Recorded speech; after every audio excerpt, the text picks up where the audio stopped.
제15화 갑자기 변한 두 사람의 운명.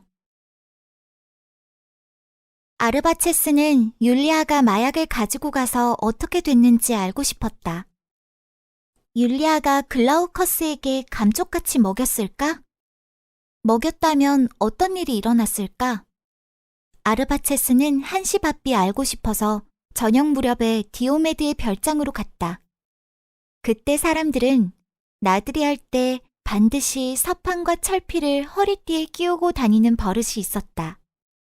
그런데 이 철필은 얼른 보기에는 필기구였지만 사실은 그 속에 무시무시한 무기를 숨겨 넣을 수 있었다. 아르바체스도 그것을 허리띠에 찬 채 망토를 두르고 집을 나섰다. 밝고 부드러운 달빛이 이시스 여신에게 바친 숲을 비추고 있었다. 해묵은 나무가 그 그림자를 길게 들이우고 있는데 그 잎 사이로 별빛이 깜빡이고 있었다. 숲 한가운데에 있는 성스러운 신전의 흰 벽이 달빛 속에 떠올라 보였다. 급한 걸음으로 발소리를 죽여가며 그곳에 나타난 사람은 이시스 신전의 사제 칼레누스였다. 칼레누스는 신전 뒤 무성한 덤불을 조용히 헤치며 자취를 감추어버렸다. 그때 디오메드의 별장으로 급히 가고 있던 아르바체스가 숲속에 들어섰다. 그와 동시에 숲속에서 올린터스와 만나기로 약속한 아페치데스가 다른 길로 숲에 들어섰다가 아르바체스와 딱 마주쳤다. 아르바체스는 아페치데스를 불렀다. 이봐, 아페치데스. 지난번에 만났을 때는 서로 원수 사이였지만 나는 자네를 내 제자로서, 친구로서 대하기로 했네. 아페치데스는 아르바체스의 목소리를 듣고 펄쩍 뛸 만큼 놀랐다. 그러나 곧 멈춰서서 아르바체스를 뚫어지게 쳐다보았다. 아페치데스의 얼굴에는 경멸과 반항의 빛이 뚜렷이 떠올랐다. 악당, 사기꾼. 네 놈이 아직도 죽지 않고 살아있었다니 가만두지 않겠다. 아페치데스가 욕을 퍼부었다. 그러지 마. 목소리 좀 낮추게. 그렇게 큰 소리를 지르면 누가 듣지 않겠나? 누가 들으면 어쩌려고 그러나? 나한테 겁주는 거냐? 폼페이 사람들이 다 내 말을 들어도 상관없다. 그러지 말고 들어보게. 자네는 내가 자네의 누이한테 몹쓸 짓을 했다고 화를 내는 거겠지? 제발 부탁이니 조용히 들어주게. 분명히 자네가 옳아. 하지만 그건 글라우커스에 대한 질투심 때문에 그런 거야. 용서해주게. 나는 남한테 용서해달라고 빈 적이 한 번도 없는 사람이야. 지금 자네한테 처음으로 비는 거야. 그리고 나는 그 잘못을 씻을 생각이니 자네 누이하고 결혼시켜주지 않겠나? 그따위 아테네 사람한테 누이를 주기보다는 나한테 주는 편이 100번 나을걸? 재산도 어마어마하고 이집트 왕족이기도 하고 자네가 알다시피 배운 것도 많고. 내가 찬성한다 하더라도 누이는 이놈과 같이 숨쉬는 것조차 싫어할 거다. 나는 이놈이 사기꾼인 줄도 모르고 이놈을 거들었던 적이 있었다. 그러나 이제 그따위 나쁜 짓은 2번 다시 하지 않겠다. 아르바체스의 얼굴에 핏기가 싹 가시더니 낯빛으로 변했다. 아르바체스는 이리저리 둘러보며 사람이 없음을 확인했다. 그런 다음 으르듯이 검고 큰 눈을 부릅뜨고 아페치데스를 노려보았다. 에바, 아페치데스. 조심하게. 자네가 뭘 생각하고 있는지 말해보게. 그러나 대답하기 전에 잘 생각하게. 자네가 지금 내게 한 말은 단순한 노여움에서 나온 말인가? 아니면 작정하고 내뱉은 말인가? 어느 쪽인가? 아르바체스가 목소리를 낮춰 물었다. 내가 하는 말은 진정한 신의 입에서 나오는 말이다. 나는 이제 진정한 신의 종이다. 아페치데스가 조금도 기가 꺾이지 않고 말을 이었다. 네 놈은 성인인 척하면서 뒤에서는 나쁜 짓만 저지르고 있었다. 게다가 네가 받드는 신은 진정한 신이 아니다. 그러나 앞으로 사흘 안에 모든 걸 알게 될 것이다. 이 시커먼 마법사놈아. 벌벌 떨며 살아라. 그럼 간다. 아르바체스는 속이 뒤집어졌다. 어떤 방법으로도 아페치데스의 신앙을 막을 수 없다는 걸 알았다. 아르바체스는 철피를 틀어쥐었다. 그러고는 다시 한번 다급하게 주위를 둘러보았다. 역시 근처에 사람이라곤 그림자도 보이지 않았다. 이 벽창호 놈아, 네 놈 때문에 내 운명이 막히는구나. 이 세상에서 꺼져버려라. 아르바체스가 소리치며 막 등을 돌리려는 아페치데스의 왼쪽 가슴을 2번이나 푹푹 찔렀다. 아페치데스가 쓰러졌다. 아페치데스는 신음소리조차 없이 신전 토대 옆에 쓰러졌다. 아르바체스는 아페치데스의 시체를 한동안 흐뭇한 눈길로 내려다보았다. 그러나 머뭇거리고 있다가는 안 되겠다 싶어 피 묻은 철피를 아페치데스의 옷으로 닦고 재빨리 달아나려고 했다. 바로 그때 저쪽에서 젊은 남자가 비척비척 오고 있는 것이 눈에 띄었다. 얼른 나무 뒤에 숨어서 자세히 살펴보니 글라우커스였다. 마치 미치광이처럼 알 수 없는 말을 짓거리며 다가왔다. 마약을 먹었나 보군. 신이 두 놈을 한꺼번에 처치하라고 보내준 것이다. 이거 정말 고맙군. 아르바체스가 희죽희죽 웃었다. 그러고는 그대로 숨을 죽이고 지켜보았다. 글라우커스는 비틀비틀 다가와 아페치데스의 시체를 보았다. 아니, 이런 데서 잠을 자다니. 이제 그만 일어나야지. 글라우커스가 아페치데스를 일으켜줄 생각으로 허리를 숙였다. 아르바체스는 그 틈을 놓치지 않았다. 냅다 달려나가 글라우커스를 시체 위로 쓰러뜨렸다. 그리고 목청껏 소리쳤다. 사람 살려! 살인사건이다! 신전 앞에서 끔찍한 살인사건이 났다! 사람 살려! 범인이 달아난다! 글라우커스는 쓰러졌고 마약 기운 탓에 그대로 정신을 잃은 채 꼼짝도 하지 않았다.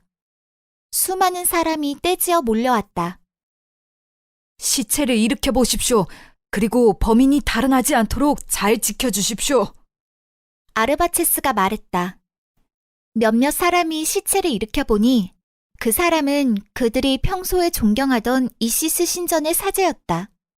사람들은 놀람과 동시에 분노가 솟구쳤다.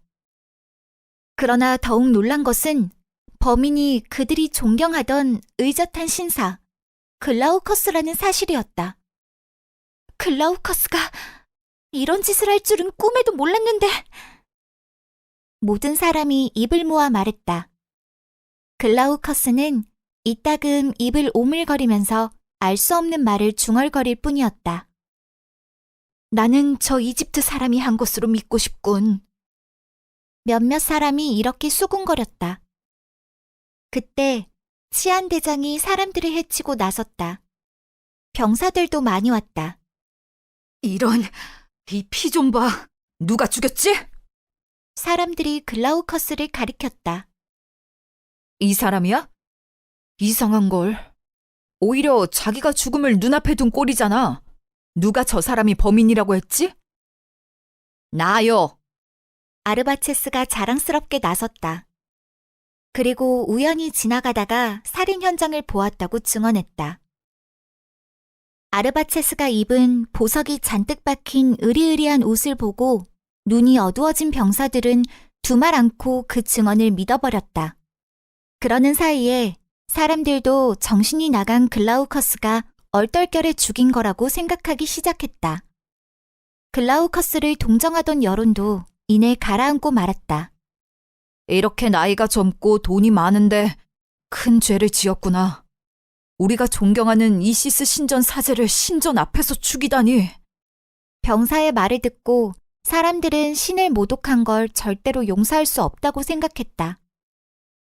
이런 악마가 있으니 대지가 흔들리는 것도 이상할 게 없지. 한 사람이 말했다. 옥에 가둬라! 가둬! 모든 사람이 부르짖었다. 그래, 그거 잘 됐다. 이번 원형 경기장에 내보내면 되겠다. 대여섯 사람이 소리쳤다.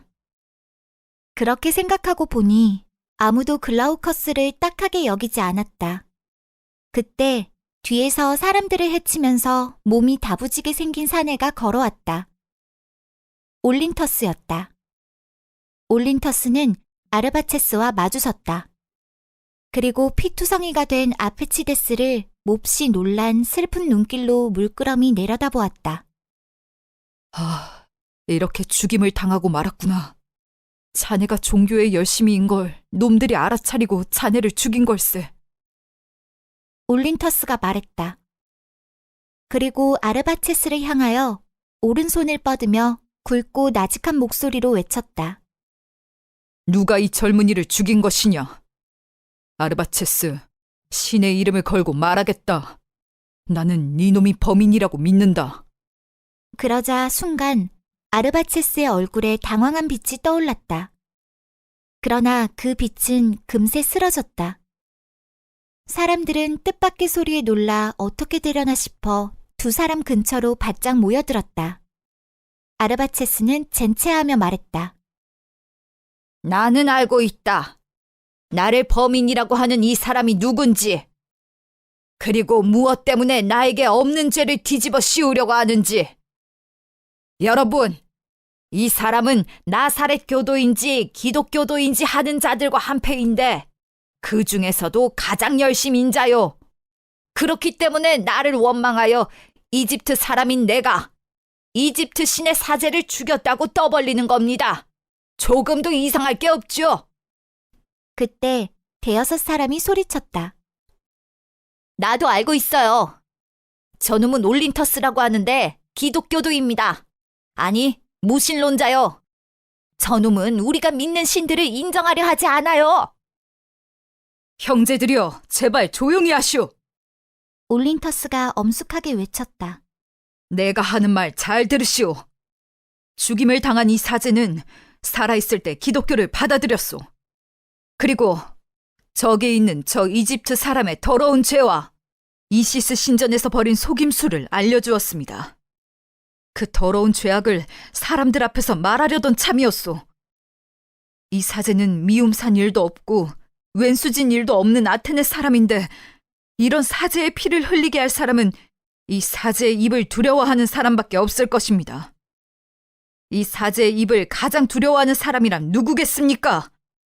바로 저기 있는 저 이집트 사람, 아르바체스가 아니겠습니까? 여러분, 내 말도 들어보십시오. 이 무례한 사내한테 이시스 여신을 믿는지 물어보시오. 아르바체스가 부르짖었다. 그런 걸 왜 믿겠나? 올린터스가 당당하게 대답했다. 이 기독교도는 이미 어떤 재앙이든 옳다면 오라는 마음이었기에 어떤 것도 두려워하지 않았다. 게다가 몹시 흥분했기 때문에 아무 거리낌 없이 외쳤다. 물러서라 우상 숭배자! 이놈은 젊은이의 시신을 옮겨가려고 한다. 더러운 의식을 올리려고 말이다. 그러나 기독교도한테 어울리는 마지막 의식은 우리 기독교도가 치를 것이다. 나는 그 영혼을 데려가시는 창조주의 이름으로 이 시신을 요구한다. 올린터스가 왼손으로는 시체를 가리키고 오른손으로는 하늘을 높이 가리켰다. 그 엄숙한 목소리와 태도에 사람들은 두려움을 느꼈다. 그때 치안 대장이 앞으로 나서며 말했다. 올린터스, 묻겠소. 지금 말한 거 말고 아르바체스가 범인이라고 생각하는 무슨 확실한 증거라도 있소? 올린터스가 대답하지 않자 아르바체스가 비웃으며 물었다. 이시스 신전 사제의 시신을 기독교도로서 요구하는 거냐? 그렇다. 그럼 저 이시스 여신상과 폼페이 옛 신전을 걸고 아페치데스가 니놈의 종교 신자란 걸 맹세해봐라. 어리석은 놈. 나는 우상이나 신전을 믿지 않는다. 이시스 따위한테 어찌 맹세할 수 있단 말이냐? 이 무신론자를 끌고 가라. 이런 무엄한 놈을 이 성스러운 숲에 있게 하다니 벌 받을까 무섭다. 이 놈을 끌고 가라. 사형에 처해야 한다. 맹수한테 주는 게 좋겠어요. 사자하고 호랑이한테 하나씩. 딱 맞네요. 이렇게 말한 사람은 늙은 노예 매동과 이야기를 나누었던 여자였다. 그렇다면 나사렛교도 네가 이시스 여신을 안 믿는다면 너는 우리 신 가운데에서 어느 신을 믿느냐? 한 병사가 물었다. 아무것도 믿지 않는다. 저것 봐라, 저렇다. 한 사람이 부르짖었다. 어리석고 눈먼 자들 뿐이로군. 올린터스가 목소리를 높여 말했다. 목상이나 석상을 믿는가? 나무나 돌에 보는 눈, 듣는 귀, 사람을 구하는 손이 있다고 생각하는가? 사람의 손으로 만든 저 말 못하는 돌이 여신인가? 저게 인간을 창조한 것인가? 아니다. 저건 인간이 만든 조각상이다. 알겠나? 그대들이 얼마나 어리석은지 지금 당장 보여주리라. 올린터스는 이렇게 말을 마치더니 신전으로 성큼성큼 다가가서 이시스 여신상을 밀어 받침대에서 떨어뜨렸다. 어떤가? 내가 이렇게 했는데도 나는 이 여신한테 아무런 안갚음도 당하지 않는다. 어찌 이따위 것을 숭배할 가치가 있단 말인가? 가소롭다. 사람들은 올린터스에게 더 이상 말을 시키지 않았다. 이시스 여신은 그들이 공경하는 신 가운데에서도 가장 고귀한 신이었기 때문이다. 사람들은 공포를 느낌과 동시에 분노했다. 사람들이 우르르 몰려들어서 올린터스를 붙잡았다. 만일 치안대장이 말리지 않았다면 그 자리에서 무슨 일이 벌어질지 몰랐다. 진정하라! 진정하라! 신을 모독한 이 사람을 재판에 붙이기로 한다. 이 둘은 관청으로 보내고 사제의 시체는 들것에 실어 집으로 보내도록 해라. 그런데 범인은 어떻게 됐지? 치안대장이 엄하게 소리쳤다. 아무것도 모르고 죽은 듯이 자고 있습니다. 한 병사가 대답했다. 아르바체스는 겨우 마음이 놓인다는 듯 돌아보다가 이시스 신전의 사제 칼레누스와 눈길이 마주쳤다. 그 눈은 의미 있는 웃음을 띠고 있는 것 같았다. 저놈이 다 보고 있었을지도 모르겠군. 아르바체스가 중얼거렸다. 그때 사람들 사이에서 한 소년이 뛰어나와 올린터스의 얼굴을 빤히 올려다보면서 말했다. 우와, 정말 힘센 악당 같아요. 이 아저씨는 호랑이한테 던져주는 게 좋겠어요. 이제야 사자와 호랑이한테 먹이가 생겼네요. 그래, 한 사람은 사자한테, 한 사람은 호랑이한테. 이제야 마음 놓게 됐군. 만세! 사람들이 입을 모아 소리쳤다. 제16화 피냄새. 밤이 꽤 깊었다. 그러나 폼페이의 활기찬 번화가는 여전히 사람들로 붐볐다. 그 소음을 들으면서 아르바체스는 좁은 길을 빠져나가 살러스트의 집으로 다가갔다. 저게 뭘까? 대문 옆에서 뭔가 시꺼먼 것이 움직였다. 다가가 보니 외투를 걸친 사람이란 걸 알 수 있었다. 일어나라. 여긴 길이다. 방해가 되지 않느냐? 네, 나리는 이집트 사람인 아르바체스 사제군요. 부탁입니다. 그분을 구해주십시오. 그분은 죄가 없습니다. 귀찮구나. 나는 죄수를 만나러 왔다. 어서 돌아가라. 아르바체스가 죄수라고 말한 것은 글라우커스를 가리키는 말로서 글라우커스는 살러스트의 집에 있었다. 그때 묵직한 문이 열렸다. 아르바체스다. 글라우커스 일로 의논하러 왔다고 살러스트 나리께 말해다오. 아르바체스가 집 안으로 빨려들듯 들어갔다. 그날 밤 살러스트는 마음에 맞는 손님을 상대로 느지막이 저녁을 먹고 있었다. 아르바체스 사제. 이 밤중엔 웬일입니까? 이거 한참 재밌는 시간을 보내시는데 실례합니다. 실은 최고 책임자하고 의논해서 글라우커스를 만나도 좋다는 허가를 받고 왔습니다. 나리의 친구는 여러모로 특혜를 받을 만한 사람이죠. 잘 아시다시피 내일은 드디어 재판이 열리는 날이니까요. 그렇지. 살러스트는 고개를 끄덕이고 아르바체스를 작은 방으로 데려다 준 다음 곧 그 방에서 나왔다. 방에는 아르바체스와 글라우커스 단 둘뿐이었다.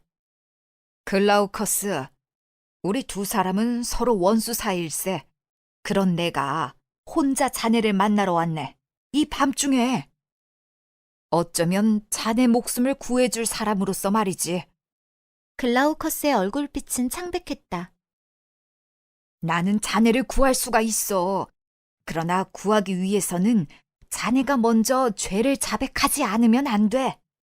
자, 이 종이에 자네 손으로 직접 서명만 하면 되네. 웃기지 마라. 무엇 때문에 내가 사랑하는 이혼의 오빠를 죽이겠나? 잘 생각해봐. 무덤으로 갈 텐가 아니면 원형 경기장에서 사자밥이 될 텐가. 자, 서명해. 시끄러워. 서명 같은 거 할 생각 없다. 나는 아페치데스가 피에 젖어 있는 걸 보았을 뿐이다. 이 사기꾼 놈아, 당장 나가! 너를 보기만 해도 속이 울렁거린다. 돌아가지. 아르바체스는 벌떡 일어나서 방을 나왔다. 이튿날은 아페치데스를 장사 지내는 날이었다. 옛 사람들은 죽은 사람을 꼭 새벽에 장사 지내려고 했다. 죽음이란 것에 대해서 아름답게 상상했기 때문이다. 그들은 새벽의 여신이 죽은 사람을 살며시 안고 간다고 믿었다. 별이 하늘에서 하나 둘 지고 먼동이 트려고 했다. 이온의 집 문간에는 이미 사람들이 모여 있었는데 얼굴이 횃불빛 때문에 벌겋게 보였다. 잔잔하고 슬픈 노랫소리가 흘러나왔다. 그 조용한 노랫소리 사이로 피리 소리가 들렸다. 노래가 그쳤다. 사람들이 두 줄로 갈라졌다. 그 사이로 보랏빛 수의를 입은 아페치데스가 침상에 눕혀 들려갔다. 그 뒤로 횃불을 든 사람들이 따랐다. 성채박 묘지에는 껍질이 붙은 소나무로 된 장작더미가 재단 모양으로 쌓여 있었다. 보랏빛 수의를 입힌 아페치데스를 그 위에 놓았다. 이온에는 꼼짝도 않고 가만히 서 있었다. 오빠가 죽임을 당하고 글라우커스가 잡혔다는 소식을 함께 들은 충격은 너무나도 엄청났다. 다시 서글픈 피리 소리가 울리고 장례식에 모인 사람들이 함께 노래를 불렀다. 그건 불을 붙이란 신호이기도 했다. 오빠! 오빠! 불은 새벽 하늘을 그을리기라도 할 듯 세차게 타올랐다. 산들바람이 불길을 돋우었다. 그로부터 몇 시간 뒤, 이온에는 노예만 데리고 집으로 돌아오는 중이었다. 어떤 집이나 거의 다 문을 열어놓고 있었지만 사람들의 발길은 드물었다. 오른쪽 길로 꺾어 들어가자 몇몇 장정이 가마를 에워싸고 서 있었다. 그 사람들 사이에서 키 큰 남자가 걸어왔다. 아르바체스! 이온에가 놀라 저도 모르게 중얼거렸다. 이온의 양, 아직 마음도 가라앉지 않았을 텐데 이런 말을 하기는 무엇하지만 그대를 맞으러 왔소. 그대를 보호해줄 사람도 친구도 없어진 걸 슬퍼하기 때문에 왔죠. 보시다시피 이렇게 그대를 내가 맞는다는 서류까지 가지고 있소. 보호자로서 맞으러 온 것이요. 끔찍하군요. 저리 가요. 당신이야말로 우리 오빠를 죽인 사람이에요. 그 손에서 아직도 오빠의 피냄새가 나요. 그런데도 그 손으로 누이인 나를 돌보겠다고요? 이온에가 소리를 질렀다. 무슨 말을 하는 겁니까? 자, 이런 곳에서는 차분히 이야기를 나눌 수 없소. 어서 이 가마에 오르시오. 한 걸음 앞으로 나오려는 아르바체스 앞을 이온의 늙은 노예가 막아섰다. 아르바체스 사제님, 이러시면 안 됩니다. 장례를 치른 뒤 아흐레 동안은 아무도 돌아가신 분의 집에 들어갈 수 없고 가족의 마음을 어지럽히지 못하게 되어 있습니다. 뭐시 어째? 후견인이 집으로 데려가겠다는데 무슨 상관이란 말이냐? 똑똑히 들어라. 나한테는 판사가 써준 서류가 있다. 물러서라. 아르바체스는 이오네를 억지로 가마에 태우더니 다급한 걸음으로 바람처럼 멀어져 갔다. 제17화 악마의 발소리. 살러스트의 집에서 나온 아르바체스는 문 앞에서 눈먼 소녀 니디아를 만났다. 니디아는 울며 불며 글라우커스를 살려달라고 매달렸다. 그러나 아르바체스는 아무 대답도 않고 걸어갔다. 니디아도 말없이 그 뒤를 따라갔다. 아르바체스의 집에 이르자 니디아는 글라우커스가 왜 반미치광이가 됐는지 모든 사실을 털어놓았다. 아르바체스는 마약을 탄 사람이 율리아가 아니라 니디아란 걸 알았다. 니디아는 아르바체스 앞에 무릎을 꿇었다. 부탁입니다. 글라우커스 나리의 목숨을 구해주십시오. 니디아가 애원했다. 니디아는 아직 어렸다. 이 이집트 사람이 무슨 일이든 다 해결해주는 마법사로 보였다. 그러나 아르바체스는 글라우커스의 재판이 끝날 때까지 니디아를 가두어둘 방법을 생각하는데 신경을 쓰고 있었다. 니디아의 애원 따위는 귀에 들어오지도 않았다. 여기서 꼼짝 말고 지내라. 함부로 거리를 나다니면 사나운 노예들한테 무슨 짓을 당할지 모른다. 그래, 대여섯 동안 여기서 참고 기다리도록 해라. 그러면 글라우커스의 병도 나을 테니까. 아르바체스는 더는 니디아의 말을 들으려 하지 않고 재빨리 방에서 나가버렸다. 그러고는 문에 자물쇠를 채웠다. 그 뒤로는 방 밖을 오가는 노예의 발소리만이 기분 나쁘게 울려왔다. 그리고 오랜 시간이 흘렀다. 니디아는 점점 더 참을 수가 없었다. 두 손을 더듬어 어딘가에 나갈 곳이 없을까 찾아보았다. 문 앞에 섰다. 니디아는 애 같아서 문을 힘껏 두드리며 큰 소리로 사람을 불렀다. 거친 발소리가 들리더니 자물쇠를 따는 소리가 났다. 시끄럽대 이 계집애야. 정갈에 물리기라도 했냐? 아니면 우리를 놀리는 거냐? 우레와 같은 소리가 활짝 열린 문 밖에서 들려왔다. 사제님은 어디 있어요? 무엇 때문에 나를 여기에 가두었대요? 나는 더 있을 수 없으니 내보내줘요. 뭐? 나는 사제님의 명령으로 지키고 있을 뿐이다. 너를 내보내주다니 어림도 없지. 무엇 때문에 나 같은 하찮은 걸 가둔 건가요? 그런 걸 내가 어떻게 알아? 오늘 이혼의 아가씨도 여기로 끌려왔으니까 어쩌면... 뭐라고요? 이혼의 아가씨가? 그래, 아가씨도 여기가 마음에 들지 않는 모양이다. 그런데 사제님이 아가씨의 후견인이라면서? 그럼 나를 아가씨한테 데려다 주세요. 그건 안 돼. 아가씨가 화를 내면 날뛰는데 무엇보다 그런 명령은 없었다. 그렇다면 사제님을 불러주세요. 사제님은 글라우커스 나리의 재판을 보러 갔다. 그 일 때문에 아마 유죄 판결이 날걸? 그 일이라니? 아페치데스 나리를 죽인 일이지. 무슨 말이에요? 그런 엉터리 같은 말이 어디 있어요? 사실이다. 글라우커스 나리가 유죄 판결을 받으면 사자나 호랑이한테 던질 거라나? 노예 소시아는 갑자기 말을 끊더니 재빨리 문을 닫고 달려나갔다. 할 일이 생각난 모양이었다. 니디아는 조용한 방 안에 서서 지금까지 겪은 일을 순서대로 생각해 보았다. 나를 왜 가두었을까? 내가 마음대로 돌아다니면 글라우커스 나리에게... 아니, 아르바체스 사제한테 뭔가 불리한 일이라도 생기는 걸까? 그렇다면 어떤 함정에 빠진 건지도 몰라. 니디아는 조바심치며 어떻게 해서든지 달아날 궁리를 했다. 그래, 힘으로는 도저히 달아날 수 없어. 그렇다면 머리를 써야지. 노예가 믿는 미신으로. 니디아는 어려서부터 노예로 자랐기 때문에 노예의 마음을 잘 알았다. 이튿날 아침, 소시아가 나타나자 당장 니디아가 말을 걸었다. 나도 이렇게 지겨운데 나를 지키자니 얼마나 따분하겠어요.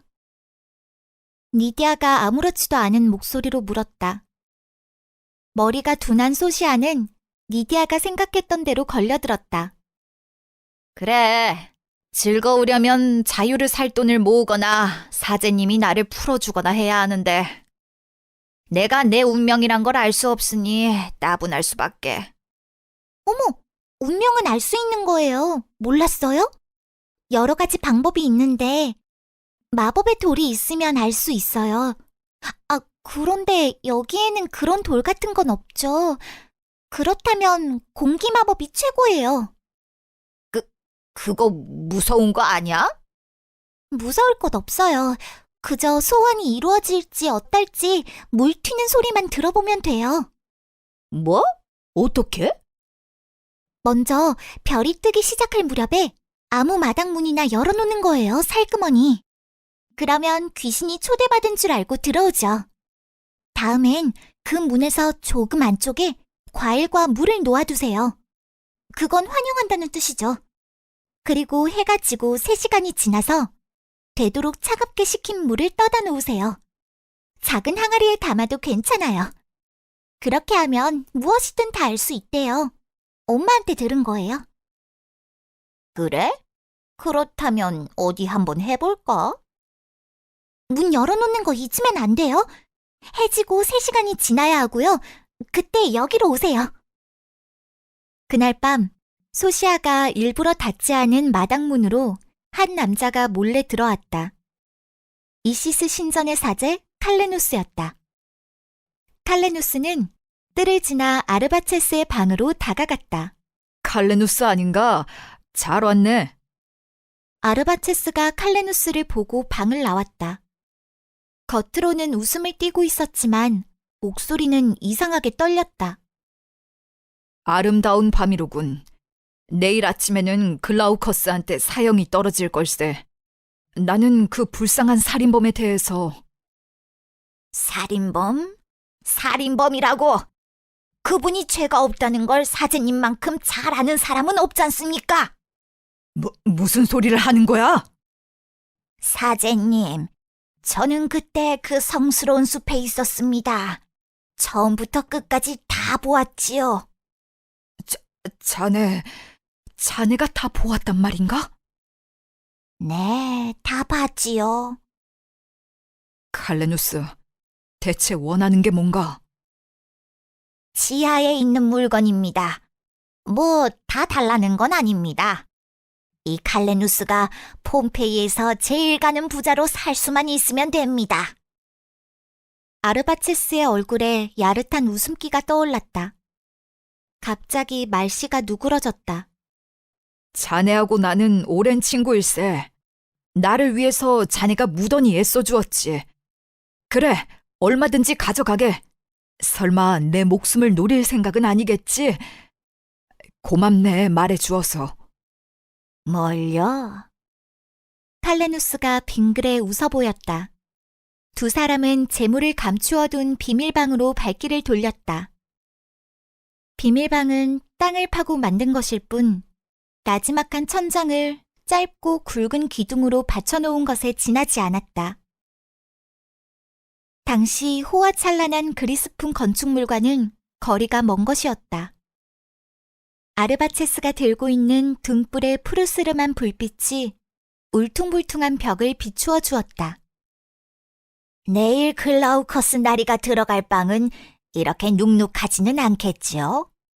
그렇지만 냉정하게 생각해보면 자네의 말 한마디로 그 사람이 들어갈 방에 내가 들어가게 될지도 모르지 않나? 그 얘기는 이제 그만둡시다. 그래, 그러지. 칼레누스, 이제 그 말은 두 번 다시 않겠네. 여기일세. 여기가 보고의 입구라네. 바람도 없는데 등불이 크게 너울거렸다.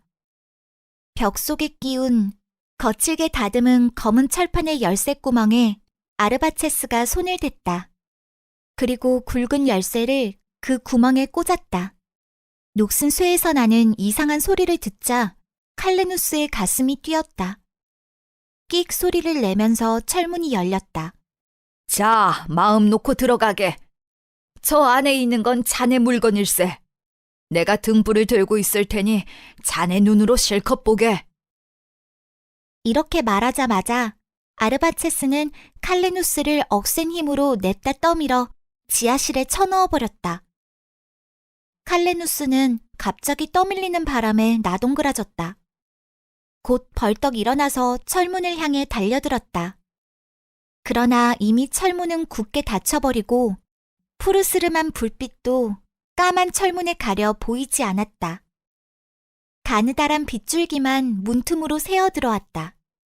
살려주세요, 사제님. 문 열어주세요. 돈 같은 거, 보석 같은 거 필요 없습니다. 칼레누스가 주먹으로 철문을 쾅쾅 두드렸다. 소리를 지른다기보다는 짐승이 울부짖는 것 같았다. 어떤가, 칼레누스? 그 보석과 황금으로 빵 부스러기 하나라도 살 수 있겠는가? 얼마든지 소리치게! 소리치다가 배가 고파지거든 네 놈 살을 뜯어서 처먹고! 끔찍한 웃음소리를 남기고 아르바체스는 왔던 길을 되돌아갔다. 돌아가면서 몇 번이나 발걸음을 멈추고 귀를 기울이고는 얼굴을 잔뜩 찡그렸다. 칼레누스의 울부짖는 소리가 땅속에서 올려왔던 것이다. 아르바체스는 굵고 큰 기둥 옆을 지나 한가운데로 뻗어있는 복도로 나왔다. 거기서 다시 발걸음을 멈췄다가 이온해가 있는 2층을 향해 걷기 시작했다. 그 굵은 기둥 옆 돌벽 밑에는 방을 빠져나온 눈먼 소녀 니디아가 숨어 있었다. 밤이 되자 니디아는 소시아가 오기를 기다렸다. 이윽고 가벼운 발걸음으로 소시아가 왔다. 준비 다 했어요? 깨끗한 물도? 응, 마당문도 살짝 열어놓았다. 그럼 이 문을 열고 그 등불을 여기 놓아요. 설마 끄지는 않겠지? 왜 끄겠어요? 내가 그 불에 주문을 외울 거예요. 불 속에 신령이 있거든요. 얼른 문을 열고 거기 가만히 앉아요. 그리고 그 물을 튀기는 거예요. 가슴에 희망을 안고 소시아는 니디아가 시키는 대로 했다. 문을 열고 등불을 방 한가운데에 놓았다. 니디아는 불 쪽으로 고개를 돌리고 나직한 목소리로 노래를 부르기 시작했다. 바람의 정령이시여, 물의 정령이시여, 영원히 사랑하는 테살리아 아가씨여. 올림포스 신들의 마음이 임하는 것은 하늘의 달을 불러들이는 주문일세. 나직한 니디아의 노랫소리가 계속되었다. 등불 앞에 앉은 노예 소시아는 신전 앞에 머리를 조아리고 있는 듯한 기분이 들었다. 문득 몸이 부르르 떨리기 시작했다. 어쩐지 이상한 기분이 드는걸. 진짜 귀신이 나올 것 같아. 물을 담은 통을 내려놔요. 그리고 눈을 가려요. 너무 단단히 매지 마. 아무것도 안 보이는데. 빛은 그대의 마음속에만 있어요. 마음속에 있는 빛한테 소원을 비세요. 그리고 니디아는 손으로 더듬어 등불을 집어들고는 발소리를 죽여가며 문 밖으로 나갔다. 열쇠는 열쇠구멍에 꽂힌 채 그냥 있었다. 니디아는 조용히 문을 잠그고 벽을 따라 마당으로 나가는 복도로 갔다. 그리고 마당으로 나가서 문 쪽으로 걸어가려고 했다. 그때 아르바체스와 칼레누스의 목소리가 들렸다. 아르바체스의 발소리가 들려오자 니디아는 놀라 달아나려고 했다. 그때 뭔가 단단한 것에 걸려 넘어졌다. 그 때문에 니디아는 굵은 기둥 옆 돌벽 밑에 가려 안 보이게 되었다. 귓가에 울리던 악마의 발소리가 가까이 들렸다가 멀어져 갔다. 제18화 맹세. 니디아는 무서워서 떨고 있었다. 내일이면 글라우커스가 유죄 판결을 받을 것이다. 이제 니디아만이 글라우커스를 구하고 아르바체스의 죄악을 밝힐 수 있었다. 어떻게 할까? 여기를 빠져나가 판사님 댁이나 법원에 갈 수만 있다면 나리를 구할 수 있다. 하지만 더 확실한 증거가 있으면 좋을 텐데. 아르바체스의 발소리가 멀어지자 니디아는 귀를 기울이며 칼레누스가 갇혀있는 쪽으로 살금살금 다가갔다. 칼레누스의 짐승 같은 신음소리가 정확하게 길을 밝혀주었다. 더듬거리고 있던 손끝에 철문의 열쇠구멍이 만져졌다. 니디아는 열쇠구멍에 입을 댔다. 사제님! 니디아가 2번, 3번 불렀다. 누구냐? 신음소리가 그치고 일어서는 소리가 났다. 누구냐? 귀신이냐? 아르바체스 사제님이 들으면 큰일이니 조용히 하세요. 만일 제가 이 집에서 나갈 수 있게 된다면 반드시 구하러 오겠어요. 아, 고맙다. 조용. 제발 살려다오. 사례는 톡톡히 하마. 저는 돈을 바라지 않아요. 증거가 필요합니다. 글라우커스 나리를 구해주실 수 있겠습니까? 이따마다 모든 걸 내 2눈으로 똑똑히 봤으니까. 아르바체스 사제가 죽이는 걸 내 눈으로 봤어. 그러나 내가 죽으면 글라우커스 나리도 죽겠지? 그러니까 모든 걸 숨김없이 증언해 주시겠습니까? 하다마다 그 악마를 용서할 수 없어. 그럼 참고 기다려주세요. 꼭 구하러 올 테니까요. 리디아가 미끄러지듯이 그 자리에서 물러났다. 그 무렵 아르바체스는 여러 가지 생각에 머리가 복잡했다. 먼저 칼레누스가 없어진 이유에 대해서 설명할 방법을 찾고 있었다. 그래, 사제로서 심부름을 갔다고 하자. 나폴리이시스 신전에 아페치데스의 죽음을 알리고 신 앞에 제물을 바치러 갔다고 하면 되겠지. 그리고 칼레누스가 죽으면 폼페이를 떠나기 전에 그 시체를 사르노 강에 던져버리면 된다. 다음엔 가둬둔 이오네와 눈먼 니디아가 떠올랐다. 그렇다. 문지기 노예를 불러서 단단히 지키라고 일러둬야지.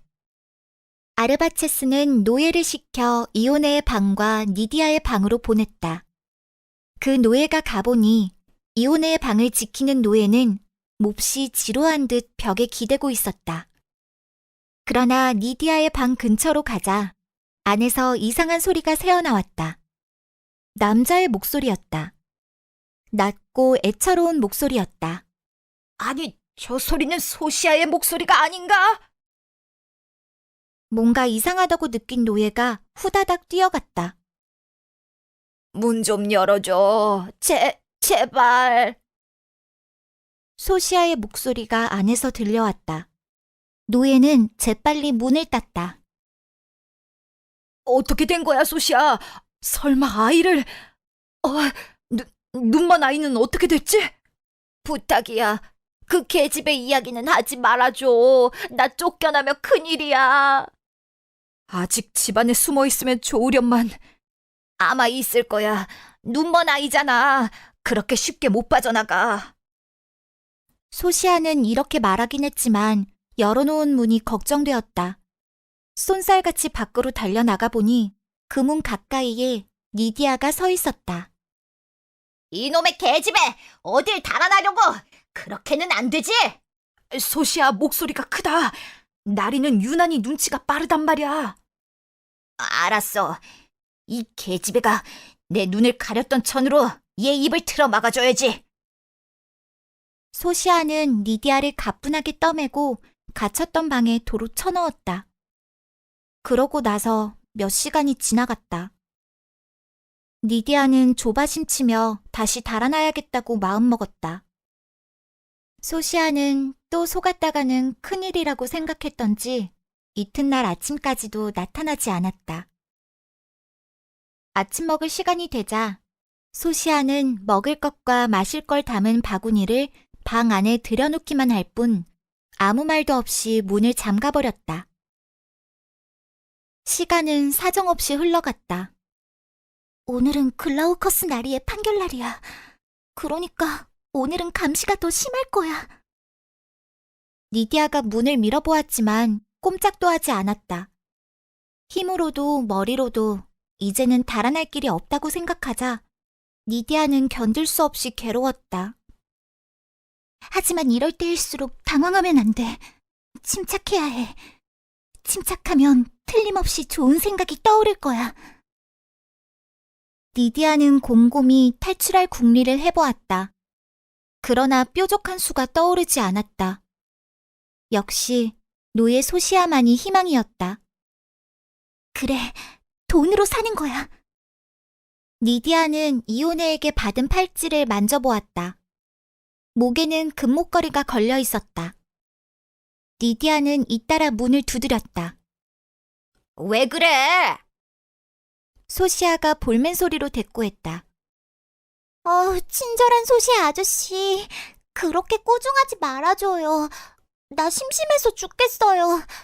제발 부탁이니 그 앞에 의자를 가져다 놓고 나를 지키세요. 절대로 달아나지 않을게요.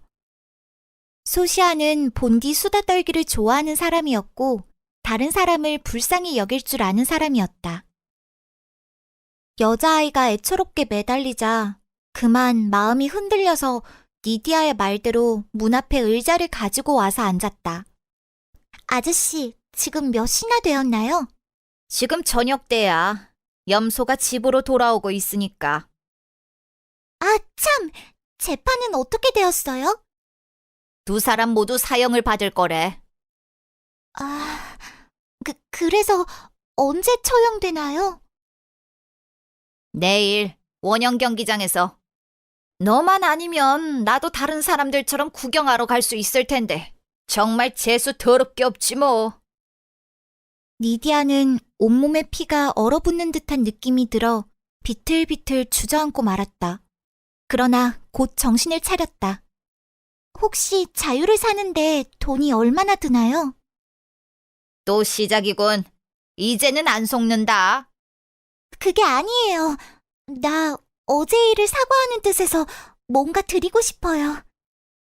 내가 자유로워지려면 2000데나리온쯤 될걸?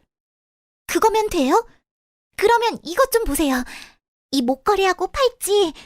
이거면 그 돈의 2배는 될걸요? 이걸 드릴게요. 야, 또 속이려고? 싫어. 이젠 네가 뭐라고 해도 가만히 있을 거다. 이제 나 같은 건 어떻게 되든 상관없어요. 지금은 아저씨의 자유만 생각하고 있어요. 잘 생각해 보세요. 그래, 뭘 어떡하라는 거지? 편지 정도는 전해줄 수 있죠? 누구한테 보내는 건데? 판사님한테. 그래? 무슨 말을 전하는 건데? 글라우커스 나리는 저의 주인이었어요. 나를 못된 주인한테서 사주신 은혜로운 분이에요. 정말 친절한 분이죠. 그런 분이 이제 돌아가시게 생겼잖아요. 그래서 진심으로 감사드린다는 편지를 쓰고 싶은 거예요. 그렇다면 왜 판사님한테? 판사님은 그분하고 아주 친한 친구잖아요. 그러니 판사님이 내 편지를 그분한테 전해줄 거예요. 설마 워낙 바쁜 분이라 장님의 부탁 같은 건 돌아볼 새가 없을 텐데. 자유로워지고 싶지 않아요? 내일이면 벌써 늦어요. 자유를 이렇게 쉽게 살 수 있는 기회는 2번 다시 안 와요. 게다가 판사님 댁까지 가는 데는 30분도 안 걸리잖아요. 소시아의 마음이 흔들렸다. 니디아의 이야기는 분명히 귀가 솔깃한 이야기였다. 고작 30분만 움직이면 자유를 살 수 있고 무엇보다 이 방문을 열 필요도 없었다. 좋아. 그 목걸이랑 팔찌 먼저 준다면 편지를 전해줄게. 어머나, 정말이죠? 종이하고 쓸 게 필요하겠지? 아니, 종이 말고요. 서판하고 철필이 필요해요. 이미 알다시피 니디아는 꽤 좋은 집안에서 태어났다. 부모는 니디아의 슬픈 운명을 조금이라도 덜어주기 위하여 많은 걸 가르쳤다. 니디아는 이해력이 빠른 아이였다. 뾰족한 철필로 밀랍을 바른 서판에 글씨를 쓰는 재주를 익히고 있었다. 니디아의 날카로운 감각이 크게 도움이 되었다. 니디아는 소시아가 가지고 온 서판에 그리스어로 편지를 써내려갔다. 어려서 그리스어를 나란말로 배웠다. 로마에서도 귀족은 거의 누구나 그리스어를 알고 있을 것 같았다. 니디아는 편지를 다 쓰고 나자 서판을 꼼꼼히 싸고 초로 봉하여 소시아에게 건네주었다. 소시아 아저씨, 그럼 부탁할게요. 마지막으로 이 말만 할게요. 나는 눈먼 몸. 그러니 나를 속이려고만 들면 간단해요. 이걸 전해주지 않아도 나는 알 수가 없어요. 하지만 자신을 속일 수는 없죠. 그 마음의 소리가 나한테 알려줄 거예요. 그러면 아저씨 머리를 복수의 여신한테 넘겨주고 그 마음을 지옥의 귀신한테 던져줄 겁니다. 자, 오른손을 내밀어 봐요. 너무 겁주지 마라. 소시아가 오른손을 내밀었다. 내가 말하는 대로 맹세하는 거예요. 알았죠? 우리가 서 있는 대지에 맹세코, 우리를 살리는 것도 죽이는 것도 마음대로 하시는 신에게 맹세코, 정직하게 책임을 다하여 이 편지를 분명히 판사한테 전하겠다. 만일 이 맹세를 어기면 하늘의 별도 지옥의 저주도 모두 받겠다. 이제 됐어요. 그럼 다녀오세요. 니디아는 팔찌와 목걸이를 소시아에게 넘겨주었다. 소시아는 이내 자취를 감추었다. 방문 열쇠는 몸에 단단히 지니고 있었다. 소시아는 얼굴을 가리려고 검은 망토를 쓰고 몰래 뒷문으로 빠져나갔다. 밖에는 별로 사람이 많지 않았다. 이윽고 소시아는 살러스트의 집에 닿았다. 문지기는 낮은 목소리로 말했다. 글라우커스 나리의 사형 때문에 주인 어른이 아무도 들여보내지 말라고 하셨소. 그러니 편지만 놓고 그냥 돌아가시오. 분명히 편지는 다른 사람 손에 넘어갔다. 이로써 소시아가 맡은 일은 끝난 것이다. 살러스트는 술에 잔뜩 취하여 노예에게 엎여 침실로 들어갔다. 소시아는 원형 경기장에서 벌어질 구경이 훨씬 중요했다. 어느새 발걸음이 원형 경기장으로 가는 좁은 길로 향하고 있었다. 내거리에서 오른쪽으로 꺾어 돌자 소시아는 저도 모르게 사람들 물결에 휩쓸렸다. 사람들의 걸음걸이를 보니 뭔가 예사롭지 않았다. 무슨 일 있었습니까? 소시아가 한 남자를 붙잡고 물었다. 오늘 밤 굉장히 무서운 야수를 보러 가느라 그렇소. 그러자 바로 옆에 있는 남자도 소리쳤다. 무섭고 말고 사자나 호랑이는 폼페이에서 그리 쉽게 볼 수 있는 게 아니니까. 급한 걸음으로 원형 경기장으로 향하고 있는 사람은 모두 같은 마음일 것이다. 소시아도 가슴이 이상하게 설레기 시작했다. 사람들의 물결은 땅바닥이 울퉁불퉁한 광장으로 흘러갔다. 그 입구에 마음씨 착한 관원이 서 있었다. 관원은 입장권을 팔기도 했지만 한꺼번에 많은 사람을 들여보냈다가는 짐승우리를 부술 염려도 있기 때문에 앞에서부터 차례로 들여보내고 있었다. 마침내 소시아가 끼어있는 한 무리가 들어갈 차례가 되었다. 사람들의 물결이 굼실굼실 움직였다. 탁탁 타오르는 불 가까이에 이르자 그 움직임이 굼떠졌다. 저 눈 좀 보게. 저렇게 힘센 사자는 로마의 원형 경기장에서도 못 볼 거야. 저 발톱 좀 보게. 몸이 저절로 떨리는군.